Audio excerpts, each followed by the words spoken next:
అందరికీ నమస్తే. నేను మూల Srinivas. Welcome to news 360 special debate. ఇక ఈరోజు మరి తెలంగాణ రాష్ట్ర వ్యాప్తంగా కూడా తుఫాన్ బీభత్సం సృష్టిస్తోంది. ఇక జనజీవనాన్ని కూడా అతలాకుతలం చేస్తోంది. ఎడతెరిపి లేకుండా కురుస్తున్న వర్షాలకు మరి వరదలు సంభవిస్తున్నాయి. ఇక ఈ నేపథ్యంలో ఆస్తి నష్టంతో పాటు ప్రాణనష్టం కూడా జరిగింది. తెలంగాణ సీఎం మరి నిన్న ఖమ్మం జిల్లా పర్యటనకు బయలుదేరారు. ఇక ఈరోజు కూడా మరి ఇక జిల్లాల పర్యటనలో ఉన్నారు. ఇక వరద ప్రభావం ప్రాంతాలను కూడా ఆయన స్వయంగా పర్యవేక్షిస్తున్నారు. ఈ సందర్భంగా మరి తెలంగాణలో మరొకసారి కూడా వరదలపై కూడా రాజకీయ నాయకులు చేస్తున్న విమర్శలు చూస్తే తెలంగాణ మరి సమాజం అంతా మరి ముక్కున వేలేసుకుంటుంది.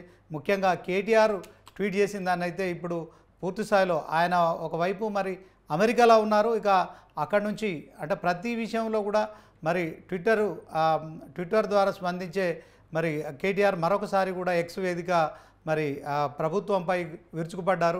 ఈ నేపథ్యంలో మరి ఆయన ఇలాంటి విమర్శలు చేయడము, మరి ఆయన కవిత బెయిల్ వచ్చిన రోజు నైటే ఇక అమెరికా బయలుదేరి వెళ్ళిపోవడం కావచ్చు. మరి రాష్ట్రంలో ఒకవైపు వర్షాలతో చాలామంది ఇబ్బందులు పడుతున్నారు. తీవ్ర వర్షాభావం నెలకొన్న నేపథ్యంలో చాలా చోట్ల మరి ప్రజలు ఇబ్బందులు పడుతున్నారు. ముఖ్యంగా మున్నేరు వాగు తెగడంతో ఖమ్మం ఉమ్మడి జిల్లాలో పూర్తిస్థాయిలో చాలామంది నిరాశ్రయులయ్యారు. ఇక సుమారు మరి 20 మందికి పైగా కూడా ఇదే వరదల్లో చనిపోయారు. సో దీంట్లో మరి మరొకసారి అధికార పక్షం ప్రతిపక్షం నడుమ మాత్రం ప్రతి విమర్శలు అయితే కొనసాగుతున్నాయి. మరి ఖమ్మం జిల్లాకు నిన్న వరద ప్రాంతాలను పరిశీలించిన సీఎం రేవంత్ మాత్రం బీఆర్ఎస్పై ధ్వజమెత్తారు. ఇది ఇవాల్టి స్పెషల్ డిబేట్గా దానికి సంబంధించి ముందుగా వర్కింగ్ ప్రెసిడెంట్ కూడా దానిపైన ఎక్స్ వేదిక కూడా కౌంటర్ ఇచ్చారు. అది తెలుసుకునే ప్రయత్నం చేద్దాం. ప్రస్తుతం మనతో మరి ఇక జూమ్ లైవ్లో అందుబాటులో ఉన్నారు మరి బీజేపీకి సంబంధించిన బేతి మహేందర్ రెడ్డి గారు. ఆయనతో ముందు మాట్లాడదాం. తర్వాత మరి నర్రా విజయ్ గారు కూడా ఉన్నారు, సీనియర్ జర్నలిస్టు. ముందుగా బేతి మహేందర్ రెడ్డి బీజేపీ నాయకులు న్యాయవాది, ఆయనతో మాట్లాడదాం. వాస్తవానికి మహేందర్ రెడ్డి గారు చెప్పండి, ఒకవైపు ప్రతి అంశంలో కూడా మరి కాంగ్రెస్ వర్సెస్ బీఆర్ఎస్ అన్న విధంగా కూడా ప్రతి విమర్శల పర్వం కొనసాగుతోంది. కానీ బీజేపీ మాత్రం పూర్తి స్థాయిలో మరి యాక్టివ్గా ఉండట్లేదు. ఓవరాల్గా దీనికి ఇప్పుడున్న వరదలకు సంబంధించి కేంద్రం నుంచి 5,000 కోట్ల రూపాయలు కూడా ఇక్కడ నష్టం జరిగింది. సీఎం రేవంత్ రెడ్డి మరి ఫోన్ చేశారు, అమిత్ షా ఫోన్ చేశారు, నరేంద్ర మోడీ గారు ప్రధానిగా ఫోన్ చేశారు. సో ఒక రకంగా చెప్పాలంటే కొంత మరి ఏపీకి అలాగే తెలంగాణకు సంబంధించిన సీఎంలతో మాట్లాడడం కావచ్చు. మరి కేవలం ఫోన్ పరామర్శలకే సరిపోతుందా? ఇక్కడ మరి లక్షల ఎకరాల్లో పంట నష్టం జరిగింది. బీజేపీకి సంబంధించినంత వరకు మరి ఇప్పటి వరకు దీని విషయంలో మరి ఎలాంటి చర్యలు చేపట్టలేదు. అంటే క్షేత్రస్థాయిలో బీజేపీ కేంద్ర మంత్రులు కావచ్చు, తర్వాత రాష్ట్రానికి సంబంధించిన ఎమ్మెల్యేలు కావచ్చు, ఎంపీలు కావచ్చు, ఎవరు కూడా అక్కడ పరిశీలించలేదు. ఈరోజు మార్నింగ్ కూడా ఇక మరి నిన్న కాంగ్రెస్ సంబంధించిన శ్రేణులంతా కూడా ఖమ్మంలో పర్యటించారు. సీఎం రేవంత్ రెడ్డితో పాటు మంత్రులంతా కూడా వెళ్ళారు. ఈరోజు బీఆర్ఎస్ పార్టీకి సంబంధించిన మరి హరీష్ రావు కూడా అందరూ కూడా ఒక టీం బయలుదేరింది. దీన్ని బీజేపీ క్షేత్రస్థాయిలో ఉండట్లేదు. ఎట్లా చూస్తారు చెప్పండి? గత 3-4 రోజుల నుంచి రాష్ట్రంలో ఏదైతే ఉందో భారీ వర్షాల కారణంగా చాలా మంది ప్రజలు అస్తవ్యస్తంగా చాలా మంది ప్రాణాలు కూడా కోల్పోవడం జరిగింది, ఆస్తి నష్టం జరగడం జరిగింది, వాళ్ళ యొక్క రకరకాల వ్యాపారాలు కూడా నష్టం జరిగింది. నేను ఒక విషయం చెప్పాలనుకుంటున్నా. ఇవాళ కేంద్ర ప్రభుత్వాన్ని నిజంగానే నిధులు వస్తలేవని చెప్పేసి ఎవరు మాట్లాడాలండి? ఇక్కడ ఉన్న రాష్ట్ర ప్రభుత్వం మాట్లాడాలి. మరి కేటీఆర్ గారికి, హరీష్ రావు గారికి, జగదీష్ రెడ్డి గారికి, అది పువ్వాడ అజయ్ గారికి వారికి ఏం సంబంధం అండి? ఇప్పుడు వాళ్ళు అధికారం మొన్న 10 సంవత్సరాలు ఉన్నారు. 10 సంవత్సరాలు ఉన్నప్పుడు అనేక రకాల విపత్తులు జరిగినాయి. అనేక రకాల విపత్తులు జరిగినప్పుడు మరి కనీసం ఆ విపత్తులో రైతులు చాలా వరకు పంట నష్టపోయారు. పంట నష్టపోయినప్పుడు మరి ఈ యొక్క టీఆర్ఎస్ గతంలో ఉన్న టీఆర్ఎస్ ప్రభుత్వ నేతలు మరి ఇప్పుడున్న కేటీఆర్ కానీ, హరీష్ రావు కానీ, లేకపోతే కేసీఆర్ కానీ, లేకపోతే ఎందుకు అప్పుడు మరి నష్టపరిహారం కట్టించలేదండి? అప్పుడు మీరే ఉన్నారు కదా, అప్పుడు రైతులకు ఎందుకు నష్టపరిహారం కట్టించలేదు? అప్పుడు చాలా మంది చనిపోయారు. మరి చనిపోయినప్పుడు అప్పుడు మరి 25 లక్షల రూపాయలు ఇప్పుడు మీరు అంటున్నారు కదా, మరి ఇప్పుడు 20 లక్షల రూపాయలు మీరు ఎందుకు ఇవ్వలేకపోయారు? మరి అదే విధంగా ఆస్తి నష్టం జరిగినప్పుడు మీరు ఎందుకు ఇవ్వలేకపోయారు? ఇవాళ మీరు ఏం మాట్లాడితే ఏంటంటే అధికారం పోయిన ఏదైతే ధ్యాసలో ఇంకా కూడా ఏం మాట్లాడుతుందో నాకు అర్థం కావట్లేదు. వాళ్ళు ఇంకా కూడా అధికారం ఉన్నామని చెప్పేసి ధ్యాసలే ఉన్నారు తప్పించి వాళ్ళకి వాస్తవం ఓకే మహేందర్ రెడ్డి గారు ఒక్క నిమిషం మధ్య భ్రమించి మాట్లాడుతున్నారు. ఎందుకంటే ఇవాళ కేంద్రము ఎన్డీఆర్ఎఫ్ బృందాలను పంపింది. ఎన్డీఆర్ఎఫ్ బృందాలు ఆల్రెడీ ఫీల్డ్ మీద పనిచేస్తా ఉన్నాయి. హెలికాప్టర్లు పంపింది. హెలికాప్టర్లు చాలా మంది ప్రాణాలు కాపాడుతున్నాయి. అదేవిధంగా రేవంత్ రెడ్డి గారు మోడీ గారు అమిత్ షా గారు ఫోన్ చేయడం జరిగింది. ఫోన్ చేస్తే వారు కూడా స్పందించి ఏది అవసరం ఉన్నా కానీ మమ్మల్ని అడగండి, మేము సాయం చేస్తామని చెప్పేసి మోడీ గారు చెప్పడం జరిగింది. అంటే రాష్ట్ర ప్రభుత్వము ఒక రిపోర్ట్ పంపాలి. రిపోర్ట్ ఇప్పుడే నిన్ననే జరిగింది. అంటే నిన్ననే రేవంత్ రెడ్డి గారు ఖమ్మం పోవడం జరిగింది. రాత్రి ఖమ్మంలో బస చేయడం జరిగింది. జరిగినప్పుడు వాళ్ళు రిపోర్ట్ 5,400 కోట్ల రూపాయలు నష్టం జరిగినట్టు ప్రాథమిక అంచనా వేసారు. ప్రాథమిక అంచనా కేంద్రానికి పంపిస్తారు. అదేవిధంగా అన్ని విధాలు సాయం చేస్తామని చెప్పేసి కేంద్ర హోంమంత్రి అమిత్ షా గారు ప్రధానమంత్రి మోడీ గారు కూడా హామీ ఇవ్వడం జరిగింది. ఇక మరి టీఆర్ఎస్ వాళ్ళకి వచ్చి నొప్పి ఉందో నాకు అర్థమైతలేదు. టీఆర్ఎస్ వాళ్ళకి ఎందుకు నొప్పి వచ్చిందో అర్థమైతలేదు. కనీసం వాళ్ళకి సంబంధించిన 39 మంది ఎమ్మెల్యేలు, కొంతమంది 34-35 మంది ఎమ్మెల్యేలు ఉన్నారు. మరి క్షేత్రస్థాయి ఎందుకు పర్యటిస్తలేరు వాళ్ళు? ఇవాళ మా ఎంపీలు పర్యటిస్తున్నారు, మా ఎమ్మెల్యే పర్యటిస్తున్నారు, మా ఎంపీలు స్పందిస్తున్నారు, మా ఎమ్మెల్యే స్పందిస్తున్నారు భారతీయ జనతా పార్టీ. మరి మీరు టీఆర్ఎస్ పార్టీలు విమర్శలు చేయడానికి మాత్రమే మీరు ప్రతిపక్ష పాత్ర వహిస్తారా? లేకపోతే కనీసము మీరు ప్రతిపక్ష పాత్ర వహించాలంటే కొంచెం ప్రజలకు న్యాయం చేసి ఎందుకు ఆలోచించట్లేదని అడుగుతున్నాను. ఓకే మహేందర్ రెడ్డి గారు, ఒకసారి మరి ఇక జూమ్లో మనతో పాటు జాయిన్ అయ్యారు హెచ్ఆర్ మోహన్ గారు, కాంగ్రెస్ నాయకులు, అలాగే విజయగిరి నారాయణ గారు బీఆర్ఎస్ పార్టీకి సంబంధించిన నాయకులు కూడా ఉన్నారు మీతో పాటు. ఇక మరి ముందుగా ఒకసారి విజయగిరి నారాయణ బీఆర్ఎస్ నాయకులు, ఆయనతో మాట్లాడదాం. నారాయణ గారు, కేటీఆర్ అమెరికాలో ఉన్నారు. ఇక ఆయన కవిత బెయిల్ వచ్చిన రోజు నైట్ హుటాహుటిన అమెరికాకు బయలుదేరారు. మరి ఈ విషయంలో ఆయన ట్విట్టర్ ద్వారా రాష్ట్ర ప్రభుత్వంపై మరి విమర్శలు చేస్తున్నారు.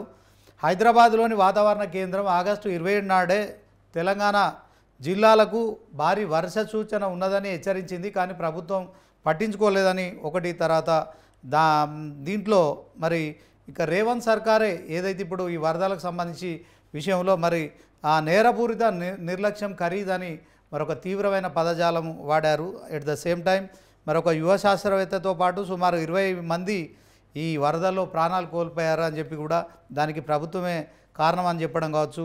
మరి ఒక మంత్రి హెలికాప్టర్ దొరకలేదంటున్నాడనే మాట్లాడి చేశాడు. ఇంకో మంత్రి ఈ రాష్ట్రానికి సీఎం లేనట్టు పక్క రాష్ట్ర సీఎంకు ఫోన్ చేశాడని కూడా చెప్పడం కావచ్చు. తర్వాత మూడో మంత్రి ఫోటోలకు ఫోజులకు పరిమితం అవుతాడని చెప్పడం కావచ్చు.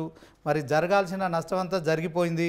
పూల డెకరేషన్ స్టేజ్ మీద కూర్చొని వరదల మీద సమీక్ష చేసే చీఫ్ మినిస్టర్ అని మరి ఇలా మరి ఆయన ఎక్కడో అమెరికాలో ఉన్నారు.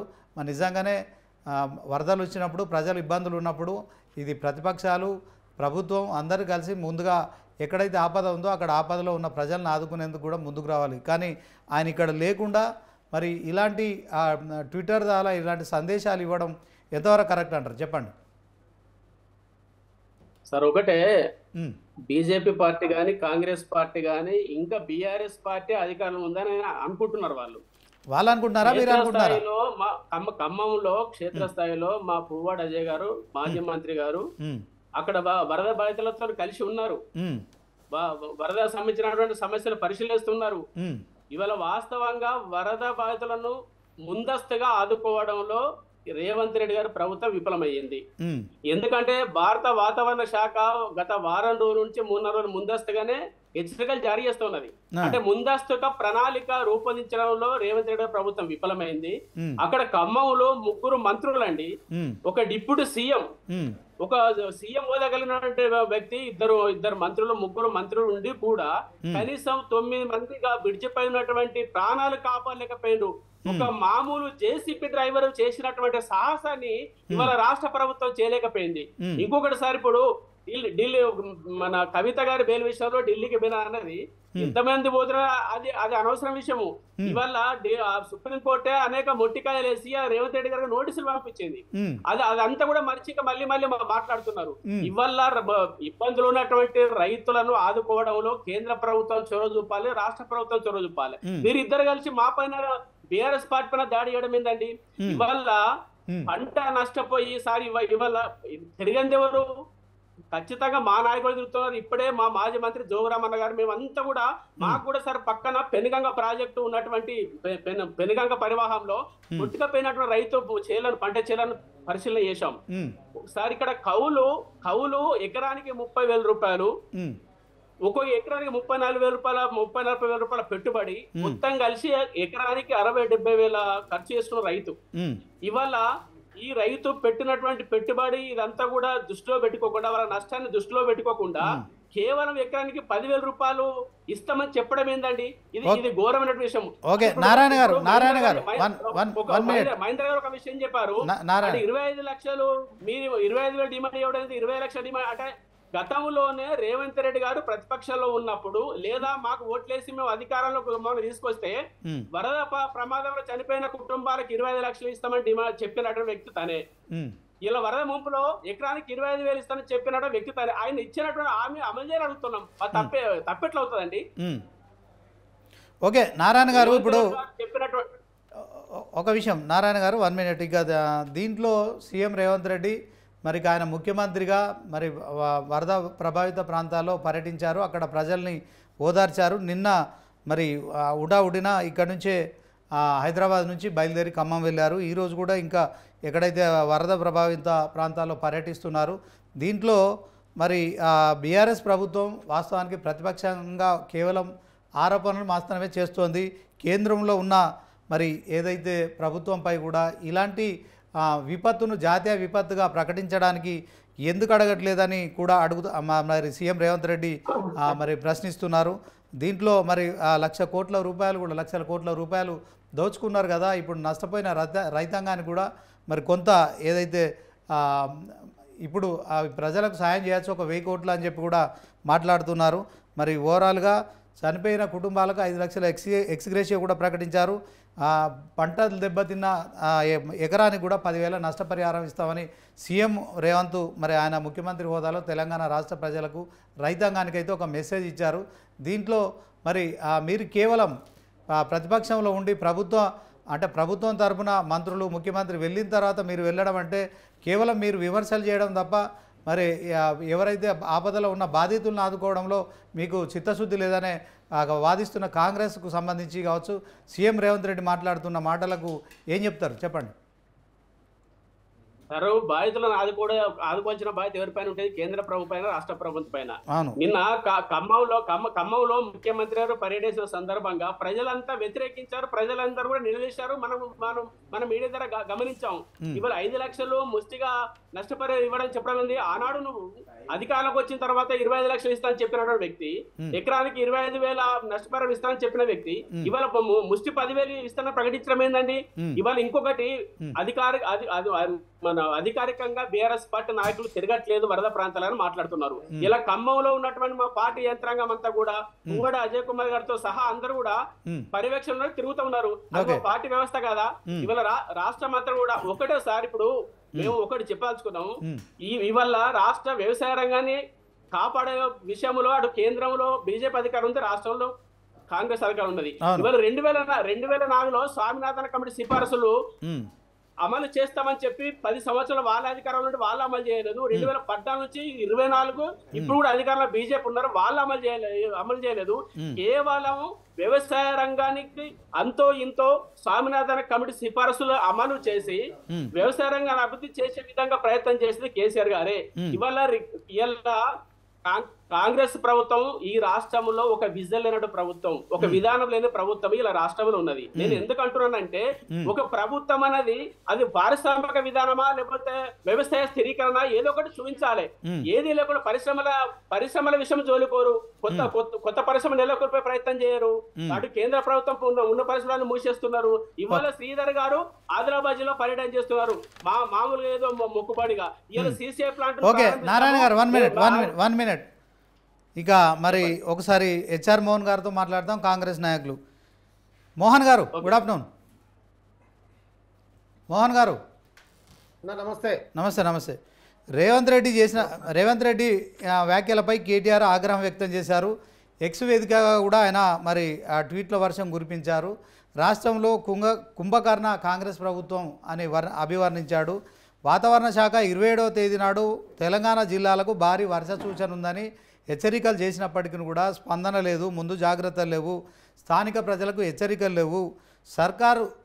రేవంత్ సర్కారు నేరపూరిత నిర్లక్ష్యం అని కూడా ఆయన ట్వీట్లో పేర్కొన్న విషయం కావచ్చు. తర్వాత మరొక ఆయన ట్వీట్ కూడా చేశారు.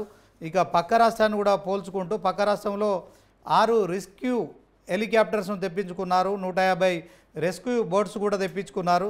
సో దీంట్లో పక్క రాష్ట్రాన్ని పోల్చడం కావచ్చు. తర్వాత మరి ఆయన అమెరికాలో ఉన్నారు, మరి అమెరికా ఏ పని మీద వెళ్ళారనేది సరే ఆయన వ్యక్తిగత పర్యటనగా మనం చూడొచ్చు. Whatever it may be. సరే ఇక ఆయన ట్వీట్ ద్వారా అంటే ప్రతి దాంట్లో ఆయన ట్వీట్ ద్వారా ఎక్స్ వేదికగా ఆయన ట్వీట్ చేయడం మనకు తెలిసిందే. ఇప్పుడు తాజాగా ఆయన చేస్తున్న ట్వీట్స్ని ఎట్లా చూడొచ్చు? మరి ఇదంతా కుంభకర్ణ కాంగ్రెస్ నిద్రపోతుందని చెప్పడం ఇది ఎట్లా చూస్తారు చెప్పండి? ముందుగా న్యూస్ 360 యాజమాన్యానికి నమస్కారాలన్నా. అట్లాగే తానులో ఉన్నటువంటి సోదరులందరికీ కూడా మీకు కూడా అందరికీ నా హృదయపూర్వక నమస్కారాలు. సీనన్న, ఈరోజు రాష్ట్ర ప్రజలందరూ కూడా ఒక భయంకరమైన పరిస్థితిలో ఉన్నారు. ఇది ఒక ప్రకృతి విపత్తి జరిగింది. ఇప్పుడు మనం ఈ పరిస్థితిలో, ఈ విపత్తి జరిగిన పరిస్థితుల్లో పక్షము ప్రతిపక్షము నేను ఈ పార్టీ నువ్వు ఆ పార్టీ అని చూడడం కరెక్టా? మానవత్వం పెట్టుకొని మానవత దృశ్యం మనం పని చేయడం కరెక్టా? First point. అవును, ప్రకృతి విపత్తి జరిగినప్పుడు అందరం కలిసి మనం ముందు రాజకీయాలు పక్కన పెట్టాలన్న. ఇది మినిమం కామన్ సెన్స్. పక్కింట్లో ఎవరో చనిపోతే నేను ఆ పార్టీకి వాడు నాకు రాలేదు, రాజకీయాలు చేయలేదు, నేను పోను, వాడు మా పార్టీకి పని చేయలేదు అని ఉంటదన్న. అవును అవును అవును. సమాజంలో ఉన్నప్పుడు హ్యుమానిటిక్స్ అనేది ఒకటి ఉంటదన్న. అవును అవును. ఇంత భారీ ఎత్తున విపత్తు జరిగినప్పుడు ఇప్పుడు కూడా రాజకీయాలు చేస్తున్నారంటే ఎంత దిగజారి రాజకీయాలు చేస్తున్నారో బీఆర్ఎస్ ప్రభుత్వం ప్రజలకు తేడా తెల్లమైందన్న. This is not correct time. మన రాజకీయాలు చేసే సమయం కాదు ఇది. Okay, exactly. ముందు మన మనుషులము. అవును, నువ్వు ఎక్కడో అమెరికాలో కూర్చొని ట్విట్టర్ టిల్లులాగా మా అన్న రేవంత్ రెడ్డి గారు అన్నట్టు నువ్వు ఆడ పోయి ట్వీట్ చేసినావు. మీ ఇంట్లో వాళ్ళే, మీ కుటుంబ సభ్యులు ఎవడో ఈ యొక్క విపత్తులో ఏదైనా జరిగి ఉంటే నువ్వు అమెరికాలో ఉండి ట్వీట్ చేసేవాడివా? ఇమీడియట్లీ ఫ్లైట్ పడుకుని వచ్చేవాడివా అని ఒక ప్రతిపక్ష నాయకుడిగా ఉన్నావు. నువ్వు ఎంబడే రావాల్సింది వచ్చి ఎక్కడ రాష్ట్రంలో ఎక్కడెక్కడ ఈ విపత్తు జరిగింది, ఎక్కడెక్కడ రైతులు నష్టపోయినారు, ఎక్కడ ప్రాణ నష్టం జరిగింది, ఎక్కడ ప్రజలు నష్టపోతున్నారు, యు హ్యావ్ ఎ రెస్పాన్సిబిలిటీ. నీకు బాధ్యత ఉండాలా. దేశమోతలో కూర్చొని ట్విట్టర్ టిల్లు లాగా తుపాకి రాములాగా ట్వీట్ చేయడం వల్ల నీ స్థాయి దిగజారిపోయింది మిస్టర్ కేటీఆర్. ఇది నీ స్థాయి కాదు. మేము ఎంత ఎక్స్గ్రేషన్ ఇస్తారా, ఎంత ఇవ్వరా, దట్ సెకండ్ ఇష్యూ. ఫస్ట్ మనం ఇప్పుడు మినిమం నీడ్స్ కావాలి ప్రజలకి. ఇప్పుడు 25 లక్షలు ఇస్తావా, 50 లక్షలు అడుగుతారా, ₹1 కోటి అడుగుతారా, దట్స్ నాట్ ద మ్యాటర్. ఇప్పుడు కావాలా వాళ్ళకు కూడు గుడ్డ నివాసం. ఫస్ట్ ఆఫ్ ఆల్ ఫుడ్ కావాలా, వాళ్ళకి బట్టలు కావాలా, నివాసం కావాలా, ఇది ప్రస్తుతం కావాలా ప్రజలకి. ఇప్పుడు దానికి రేవంత్ రెడ్డి గారు పూర్తి భరోసా, మన ముఖ్యమంత్రి తెలంగాణ గౌరవనీయుల ముఖ్యమంత్రి రేవంత్ రెడ్డి గారు పూర్తి భరోసా ఇస్తున్నారు. నేను మీ ఛానల్ ద్వారా ప్రజలకు కూడా చెప్తున్నా, మీరు ఎక్కడ అధైర్యపడకండి. మీ వెనకాల ప్రభుత్వం ఉంది.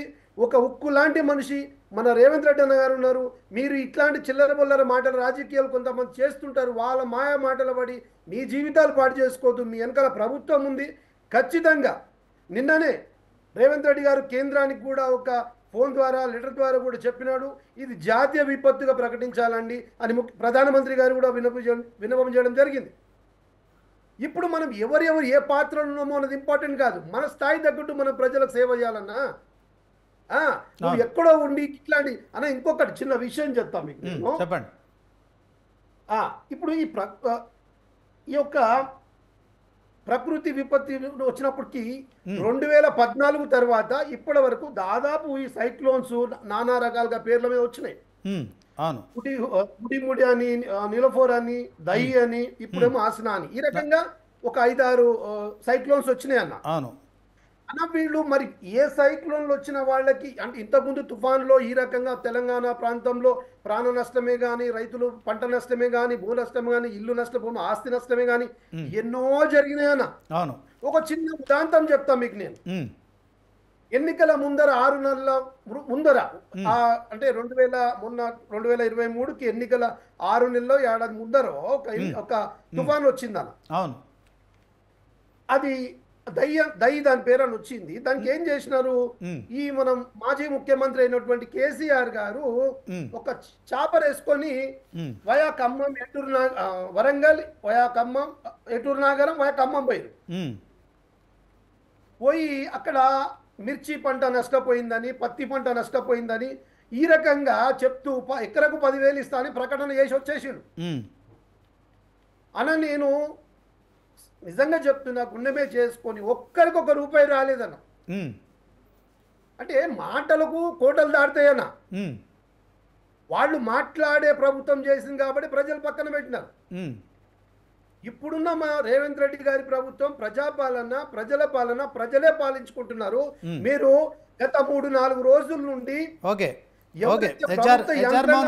క్షేత్ర స్థాయి నుండి చిన్న స్థాయికి ఆఫీసర్ కాడికి వెళ్ళి కలెక్టర్ వరకు 24 గంటలు వాళ్ళు ప్రజల్లోనే రోడ్డు మీదే ఉన్నారన్న.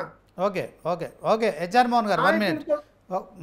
మనతో మరి డిబేట్లో పాల్గొంటున్నారు సీనియర్ జర్నలిస్టు నర్రా విజయ్ గారు. ఆయనతో ఒకసారి మాట్లాడదాం. మరి ఇక ప్రకృతి విపత్తు, దీన్ని జాతీయ విపత్తుగా ప్రకటించాలని తెలంగాణ సీఎం మాట్లాడడం, తర్వాత మరి హెచ్ఆర్ మోహన్ అన్నట్టు మానవత్వంతో స్పందించాల్సిన సమయం ఇది. దీంట్లో రాజకీయాలకు అతీతంగా అందరూ కూడా ఎక్కడైతే ప్రజలు ఇబ్బందులు పడుతున్నారో వారందరినీ కూడా ఆదుకునే దిశగా కూడా మరి అందరూ తలా ఒక చేసి బాధితులను ఆదుకోవాలని చెప్పడము కావచ్చు. ఇక మరి గతంలో కూడా మరి తుఫానులు ఎన్నో సంభవించాయి తెలంగాణ రాష్ట్రంలో. 10 ఏళ్ళు అధికారంలో ఉన్న బీఆర్ఎస్ ప్రభుత్వం మరి ఎక్కడికక్కడ మరి హెలికాప్టర్లో మాజీ సీఎం పర్యటించారు.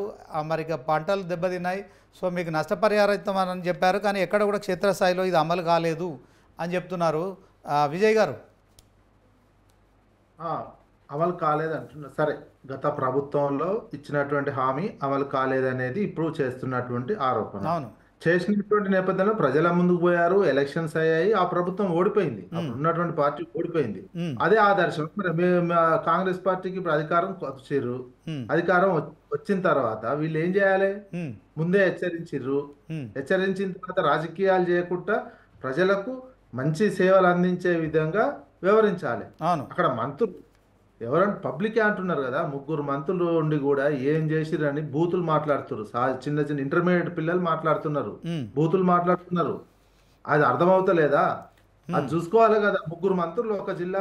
విజయ్ గారు ఇక ఇప్పుడు ఒక బ్రిడ్జి దగ్గర 9 మంది ఇరుక్కపోయారండి. 9 మంది ఇరుక్కపోతే ఆ 9 మందిని తీయటానికి మంత్రి ఏడ్చిండిగా, నాకు చేత కాదని ఏడ్చిండి మంత్రి. తెలంగాణ ఏం కావాలిగా చెప్పండి? అరే ఒక డ్రైవరు ఒక సొంతంగా గజ ఈతగాళ్ళని పెట్టుకొని డబ్బులు పెట్టుకొని అక్కడ చేసుకున్నారు. అదే ఒక జేసీబీ డ్రైవర్ పోయి చేసిండు. హెలికాప్టర్లు లేవంటారండి. రాష్ట్ర బడ్జెట్ 2,90,000 కోట్లు అని పెట్టిర్రు. జిఎస్డిపి 14.5 లక్షల కోట్ల అమౌంట్. కేంద్రానికి ఈ 10 ఏళ్ళలో 4 లక్షల కోట్లు కేంద్ర ప్రభుత్వానికి ఇచ్చిన తెలంగాణ ఇది. హెలికాప్టర్ లేదని మంత్రి ఏడుస్తాడు. ఎంత తెలంగాణకు అవమానం ఇది. ఇజ్జత్ తక్కువ పని అయినటువంటి పని ఇది. ఇది పబ్లిక్ చేస్తున్నారు కదా. ఇంకొక వాళ్ళు చనిపోయారు, ఇంకో కుటుంబాన్ని చనిపోయారు. ఏంటి హెలికాప్టర్ అంటే పక్క రాష్ట్రం ఆంధ్రప్రదేశ్ కు హెలికాప్టర్లు ఎట్లా వస్తున్నాయండి? పక్క రాష్ట్ర హెలికాప్టర్లకు పడవలు వస్తాయి, హెలికాప్టర్లు వస్తాయి, అన్ని అటే పోతాయి మిలిటరీ అని. ఇవి మన తెలంగాణకి ఎందుకు రావు? నాకు ఓకే విజయ్ గారు ఓకే, అదంతా మనం చూసాం. పొంగులేటి గారు ఖమ్మంలో. ఒక్క నిమిషం అండి, ఒక నిమిషం శ్రీనివాస్ గారు, ఒక్క నిమిషం. రాజకీయం అంటే ఎవరు చేస్తున్నారండి? ఒక ముఖ్యమంత్రి పోయి పరామర్శకు పోతే చేతులు ఒప్పుకుంటూ సార్ పోయిండు. పోయిన తర్వాత నువ్వు ఏం చేస్తావో చెప్పాలి. అరే అపోజిషన్ పార్టీల దగ్గర 1,00,000 కోట్లు ఉన్నాయి, 2,000 కోట్లు సీఎం నిధికి 1,00,000 కోట్లు ఉన్నాయి, నువ్వు అధికారంలో ఉంటే నిరూపించినవా? నీ దగ్గర ఉంటే 1,00,000 కోట్లు ఉంటే అది రాజకీయం కదా. 1,00,000 కోట్లు ఉన్నాయని నువ్వు నిరూపించి గవర్నమెంట్ తీసేసుకుంటే అప్పుడు అడగొచ్చు. అది రాజకీయంగా ఎవరు చేసినట్టు? అధికార పార్టీ ముఖ్యమంత్రి పోయి ఇట్లా మాట్లాడితే చిన్నపిల్లలు మాట్లాడినట్టు కాదండి. సీఎం చిన్నపిల్లల ఇది కావాల్సి చిన్నపిల్ల చేష్టలు చేసుకుంటా ఇది చేస్తే ప్రజలు విశ్వసించేటట్లేరు. చిన్నపిల్లలే తిడుతున్నారుగా. చిన్నపిల్లలే ఎన్ని బూతులు అందరు చూసింటారు, ఎన్ని అందరు చూసినటువంటి ఇట్లాంటి పని. అసలు కేటీఆర్ ట్విట్టర్లు అమెరికాలో ఉండి ట్విట్టర్ చేస్తేనే ఇంత పరేషాన్ ఎందుకండి? మరే ట్వీట్ చేస్తే వదిలేయండి కేటీఆర్ది, ఆయన నాయకుడే కాదు, వాళ్ళ పార్టీ లేదు, ఓడిపోయింది అని అంటున్నారు. అరే కేటీఆర్ ఈ అమెరికాలో ఉండి ట్వీట్ చేసి ఇంత భయపడి ఈ రకంగా రాజకీయం చేస్తారా? పట్టించుకోవడం మేము సేవలు చేస్తారా? ఓకే విజయ్ గారు భయపడ్డట్టే కదా, అమెరికాలో ఉండి ట్వీట్ చేస్తేనే ముఖ్యమంత్రి వణికిపోయి ఈ రకంగా మాట్లాడుతుంటే అనుకోవాలి. ఇది ఒక ముఖ్యమంత్రి స్థాయిలో మాట్లాడేటువంటిది కాదు, అది గుర్తుంచుకోవాలి. ముఖ్యమంత్రికి సంబంధించినటువంటి వాళ్ళు పోయి ముందే హెచ్చరించింది కదా వాతావరణ శాఖ. హెలికాప్టర్ పంపిస్తే అయిపోతుండే కదండి. హెలికాప్టర్ లేదు, మంత్రి ఏడుస్తాడా? కాన్ఫరెన్స్ లో మంత్రి ఏడిస్తే సమాజానికి హెలికాప్టర్ కు అనుకూలమైన పరిస్థితులు లేవని ఇక మంత్రి గారు ఏడుస్తారా?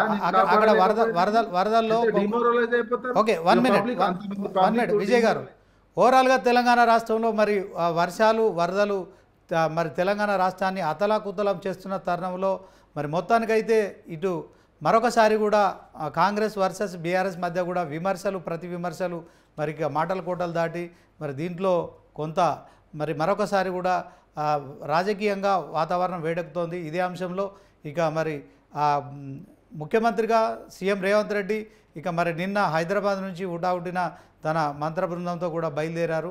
మరి ఆపదలో ఉన్న ప్రజలను కూడా ఆదుకోవడం తన తక్షణ కర్తవ్యంగా కూడా భావించారు. ఆయనంతా మరి నిన్న ఖమ్మంలో పర్యటించారు. ఎక్కడైతే మరి ఇక కొమ్మగూడెంకు సంబంధించిన బాధితులు ఉన్నారో వారందరినీ కూడా పరామర్శించే ప్రయత్నం చేశారు. వరద ప్రభావిత ప్రాంతాలను కూడా ఆయన స్వయంగా పరిశీలించారు. మొత్తానికి తెలంగాణ రాష్ట్రాన్ని మరొకసారి కూడా ఈ ఏదైతే తుఫాను అయితే బీభత్సం సృష్టించిందని చెప్పడంలో ఎలాంటి సందేహం లేదు. మరి లక్షల ఎకరాల్లో కూడా పంట నష్టపోయిందని కూడా సీఎం స్వయంగా చెప్పడం కావచ్చు. దీనికి మరి ఓవరాల్గా ఇలాంటి విపత్తులు సంభవించిన నేపథ్యంలో దీన్ని జాతీయ విపత్తుగా కూడా ప్రకటించాలి. ఇందులో మరి బీఆర్ఎస్ కూడా కలిసి రావాలి. మరి కేంద్రంలో బీజేపీ కూడా ఖచ్చితంగా మరి ఎవరైతే ప్రజాప్రతినిధులు మంత్రులు అలాగే ఎమ్మెల్యేలు ఉన్నారో వాళ్ళంతా కూడా రాజకీయాలకు అతీతంగా కూడా కలిసి రావాలని కూడా పిలుపునిచ్చారు. ఈ నేపథ్యంలో ఆయన మరి పంట దెబ్బతిన్న ఏదైతే రైతులకు సంబంధించిన పంట పొలాలకు ఎకరానికి 10,000 మరి ఇక దానికి సంబంధించి నష్టపరిహారం ఇస్తామని కూడా చెప్పారు. మరి ఓవరాల్గా ఒక 18-19 మంది కూడా ఈ వరదల్లో చిక్కుకొని చనిపోవడం కావచ్చు. వారికి కూడా 5 లక్షల రూపాయల ఎక్స్గ్రేషియా ప్రకటించారు. సో దీంట్లో కూడా ఇప్పుడు ఇక మరి ప్రభుత్వం ఒకవైపు తన పని తాను చేసుకుని వెళ్తుంది. అయితే దీంట్లో బీఆర్ఎస్ ముందుగా స్పందించింది. ముఖ్యంగా కేటీఆర్ కావచ్చు, హరీష్ రావు కావచ్చు, మరి ఇక ఖమ్మం మాజీ మంత్రి ఇక కూడా స్పందిస్తున్నారు. మొత్తానికి వారంతా కూడా ప్రభుత్వాన్ని టార్గెట్ చేసుకుంటూనే వాళ్ళకి మరి విమర్శల పరం అయితే కొనసాగుతోంది. దీంట్లో మరి బీఆర్ఎస్ ఎందుకు జాతీయ విపత్తుగా ప్రకటించాలని మాట్లాడట్లేదు. మాజీ సీఎం కేసీఆర్ ఫామ్ హౌస్లోనే ఉన్నారు. మొన్న కవిత మరి బెయిల్పై వచ్చిన క్రమంలో 20 మంది ఎమ్మెల్యేలు ఢిల్లీకి వెళ్ళారు. ఆమెకు మరి పూర్తిస్థాయిలో ఢిల్లీ నుంచి ఇక్కడికి వచ్చే వరకు కూడా మరి వాళ్ళు అంత సమయం కేటాయించారు. కానీ రాష్ట్ర వ్యాప్తంగా కురుస్తున్న వరదలు వర్షాలకు సంబంధించిన ఇష్యూలో బీఆర్ఎస్ పార్టీ కేవలం విమర్శలకు మాత్రమే పరిమితం అవుతుంది. 4 రోజులుగా వర్షాలు కురుస్తున్న క్రమంలో మరి ప్రతిపక్ష పార్టీ ఏం చేస్తుందని కూడా రేవంత్ రెడ్డి ప్రశ్నించిన సంగతి మనం చూస్తున్నాం. ఇక కాంగ్రెస్ మంత్రులంతా కూడా క్షేత్రస్థాయిలో మరి వరద బాధితులకు అండగా నిలిచే కార్యక్రమం చేపడుతున్నారు. దీంట్లో మరి మరొకసారి కూడా బీఆర్ఎస్ కాంగ్రెస్ మధ్య మరి ఒక ప్రతి విమర్శల యుద్ధం అయితే కొనసాగుతోంది. దీంట్లో మరొకసారి చర్చలో మరి నర్రా విజయ్ గారు మాట్లాడుతున్నారు. నర్రా విజయ్ గారు, సీనియర్ జర్నలిస్ట్గా చెప్పండి, ఇలాంటి విపత్తులు ఏదైతే సంభవించిన క్రమంలో ప్రజలకు వెన్నుదన్నుగా ఉండాల్సిన బాధ్యత మరి వాళ్ళు ఎన్నికల్లో ఓట్లేసి గెలిపించిన నాయకులకు ఉంటుంది. కానీ కేవలం ప్రభుత్వందే బాధ్యత అని చెప్పడం కావచ్చు, తర్వాత ప్రభుత్వంపై నిందలు వేయడం కావచ్చు. ఓకే, పక్క రాష్ట్రంలో మరి కొంత పరిస్థితులు వేరు, మన రాష్ట్రంలో పరిస్థితులు వేరు. అక్కడ మరి ఆ ఎన్డీఏ కూటమిలో ఉన్న సీఎం అక్కడ చంద్రబాబు సీఎంగా ఉన్నారు.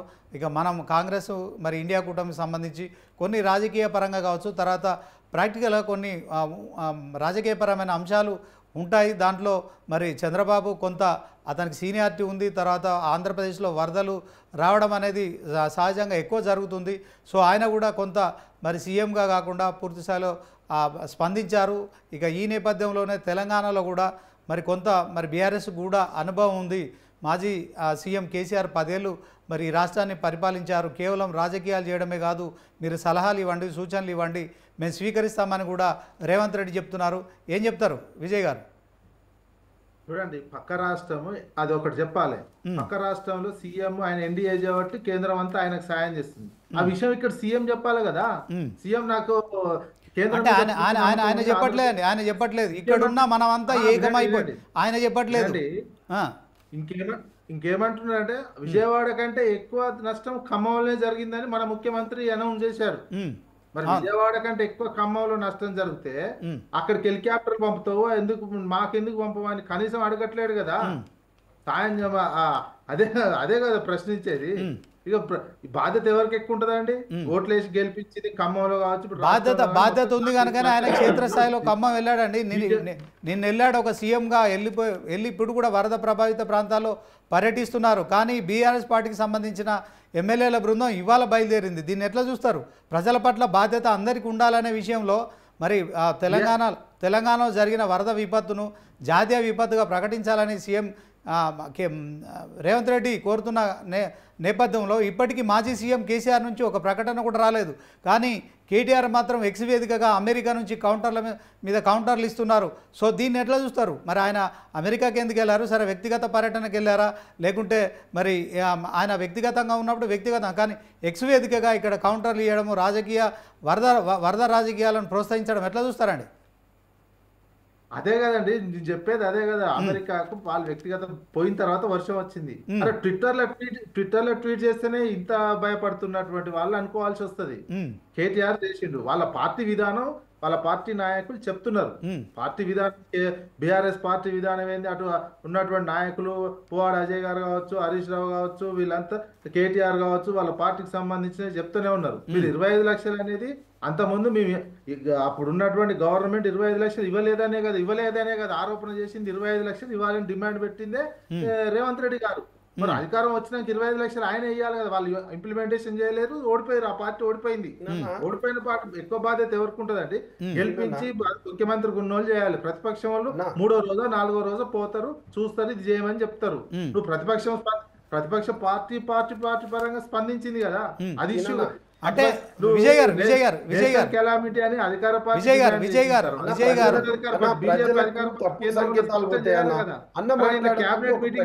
కేంద్రంలో క్యాబినెట్ మీటింగ్ అయింది. నిన్న ఈవినింగ్ అయినప్పుడు కనీసం కిషన్ రెడ్డి దీని గురించి ఏదైనా స్పందించి మోడీని అడిగి ఇంత తీసుకురావాలి కదా. అదే గుజరాత్ కి అయితే పట్టుకపోయారు కదా. ఈ విషయం ఇక్కడ ఎందుకు రేవంత్ రెడ్డి గారు అడగట్లేరు? పక్కకున్న ఎన్డీఏ ప్రభుత్వం అని అక్కడ ఆదరణ అంటలేరుగా. విజయవాడకు తక్కువ వచ్చింది, ఖమ్మంకి ఎక్కువ వచ్చింది, వివక్షత చూపిస్తున్నారు అని కూడా రేవంత్ రెడ్డి అంటలేడు. మరి కిషన్ రెడ్డి ఆడలేడు, ఇది రాజకీయం ఎవరు చేస్తున్నారు? అధికారులు చేస్తే ప్రతిపక్షం మోహన్ గారు మాట్లాడుతున్నారు. విజయ్ గారు 1 మినిట్ చెప్పండి. మోహన్ గారు రాజకీయం చేయకుండా సేవ